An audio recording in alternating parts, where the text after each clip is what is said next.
ഐക്കരക്കോണം കക്കോട് നന്ദനത്തിൽ മുരുകൻ സുധർമ്മ ദമ്പതികളുടെ മകൾ സൗമ്യ പരവൂർ സ്വദേശിനി അർച്ചനയ്ക്കും കുടുംബത്തിനും ദൈവതുല്യയാണ്.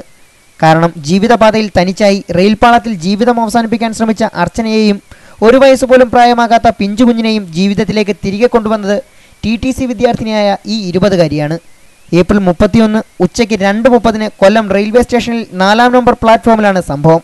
ക്ലാസ് കഴിഞ്ഞ് തിരികെ വീട്ടിലേക്ക് വരുന്നതിനായി ട്രെയിൻ കാത്തു നിൽക്കുമ്പോഴാണ് കുഞ്ഞിനെ നെഞ്ചോട് ചേർത്ത് ഷാൾ കൊണ്ട് മുറുകെ കെട്ടി അർച്ചന കൂകിപ്പാഞ്ഞു വരുന്ന ഹൈലാൻഡ് എക്സ്പ്രസിന് മുന്നിലേക്ക് നടക്കുന്നത് സൗമ്യയുടെ ശ്രദ്ധയിൽപ്പെട്ടത്. ഒരു നിമിഷം എന്തു ചെയ്യണമെന്നറിയാതെ പകച്ചു നിന്ന സൗമ്യ സർവ്വധൈര്യവും സംഭരിച്ച് അർച്ചനയെ ട്രാക്കിൽ നിന്നും തള്ളിമാറ്റി. തുടർന്ന് അർച്ചനയോട് കാര്യങ്ങൾ ചോദിച്ചറിഞ്ഞു. 6 വർഷം മുമ്പ് SSLC പരീക്ഷയ്ക്കായി വീട്ടിൽ നിന്നിറങ്ങിയ അർച്ചന കാമുകൻ വിഷ്ണുവിനൊപ്പം പോവുകയായിരുന്നു. പിന്നീടാണ് ഇയാൾ വിവാഹിതനാണെന്ന് അർച്ചന അറിഞ്ഞത്. കുഞ്ഞ് ജനിച്ചു കഴിഞ്ഞപ്പോൾ ഇയാൾ അർച്ചനയെ ഉപേക്ഷിച്ച് ആദ്യ ഭാര്യയോടൊപ്പം പോവുകയും അർച്ചന ജീവിതം അവസാനിപ്പിക്കാൻ തീരുമാനിക്കുകയുമായിരുന്നു. അർച്ചനയുടെ കഥ കേട്ട സൗമ്യ ഇവരെ റെയിൽവേ സ്റ്റേഷനിൽ തനിച്ചാക്കി പോകാൻ കൂട്ടാക്കിയില്ല. ഫീസ് അടയ്ക്കാൻ വീട്ടിൽ നിന്ന് നൽകിയ പണം കൊണ്ട് ദിവസങ്ങളോളം പട്ടിണി കിടന്ന അർച്ചനയ്ക്കും കുഞ്ഞിനും ഭക്ഷണം വാങ്ങിക്കൊടുത്ത ശേഷം ഐക്കരക്കോണത്തുള്ള സ്വന്തം വീട്ടിലേക്ക് കൂട്ടിക്കൊണ്ടുവന്നു. അർച്ചന PSC പരീക്ഷ എഴുതാൻ വന്നതാണെന്നും ട്രെയിൻ കിട്ടാഞ്ഞതിനാൽ ഒപ്പം കൂട്ടിയതാണെന്നും ആദ്യം വീട്ടുകാരോട് കളവ് പറഞ്ഞു.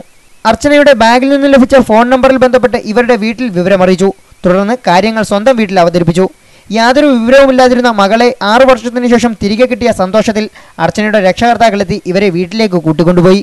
ജീവിതം തിരികെ നൽകിയ സൗമ്യയോട് നിറമിഴികളോടെ നന്ദി പറഞ്ഞാണ് ഇവർ തിരികെ പോയത്. ഇപ്പോൾ അർച്ചന കശുവണ്ടി ഫാക്ടറിയിൽ ജോലിക്ക് പോകുന്നുവെന്നും സുഖമായി രക്ഷകർത്താക്കളോടൊപ്പം ജീവിക്കുന്നുവെന്നും അറിഞ്ഞതോടെ സൗമ്യ സന്തോഷവതിയാണ്. ഞാൻ ക്ലാസ് കഴിഞ്ഞിട്ട് ഇങ്ങോട്ട് വരുവായിരുന്നു. വന്നപ്പം ഒരു ചേച്ചി ഇങ്ങനെ കുഞ്ഞിനെ നെഞ്ചോട് ചേർത്ത് ഷോളൊക്കെ വെച്ച് കെട്ടിയിട്ട് നിൽക്കുന്നതായിരുന്നു. ആദ്യം എന്താണെന്ന് എനിക്ക് അറിഞ്ഞുകൂടായിരുന്നു. പിന്നെ ഞാൻ കുറച്ചുകൂടെ മുമ്പോട്ട് ആഞ്ഞു അവിടെ ദൂരം ട്രെയിൻ പാഞ്ഞു പോകുന്നതാണ്. ചേച്ചി മുമ്പോട്ട് ആഞ്ഞു വന്നപ്പോൾ ഞാൻ ഓടി ചെന്നിട്ട് ചേച്ചിയുടെ കുറേ കിട്ടുന്ന ഷോൾ പിടിച്ച് കളിച്ചു. കുഞ്ഞും ചേച്ചിയും താഴെ വന്നു. ഞാൻ ചേച്ചി എന്താ ചെയ്യുന്നപ്പോൾ ആദ്യമൊന്നും പറഞ്ഞൊന്നുമില്ല. പിന്നെ അവരുടെ തിരിഞ്ഞ് കഴിഞ്ഞിട്ട് പിന്നെ അവരുടെ ലൈഫിനെ കുറിച്ചുള്ള കാര്യങ്ങളെല്ലാം എന്നോട് പറഞ്ഞു. പിന്നെ അത് കഴിഞ്ഞപ്പം ചേട്ടൻ 2ാമത് മാരേജ് ചെയ്ത് ആ ചേച്ചി എന്നൊക്കെ പറഞ്ഞു. അങ്ങനെ കുറേ കാര്യങ്ങളൊക്കെ എന്നോട് പറഞ്ഞു.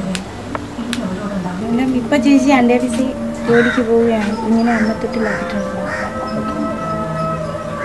നിറമങ്ങിയ ജീവിതം അവസാനിപ്പിക്കാൻ ശ്രമിച്ച പെൺകുട്ടിയുടെ ജീവിതത്തിന് നിറം പകർന്ന മകളെക്കുറിച്ചോർത്ത് സൗമ്യയുടെ അമ്മ സുധർമ്മയും അച്ഛൻ മുരുകനും സഹോദരൻ മനോജും അഭിമാനിക്കുകയാണ്. സ്നേഹവും കരുണയും മറന്നു തുടങ്ങിയ യുവതലമുറയ്ക്ക് സൗമ്യ ഒരു മാതൃകയാകട്ടെ.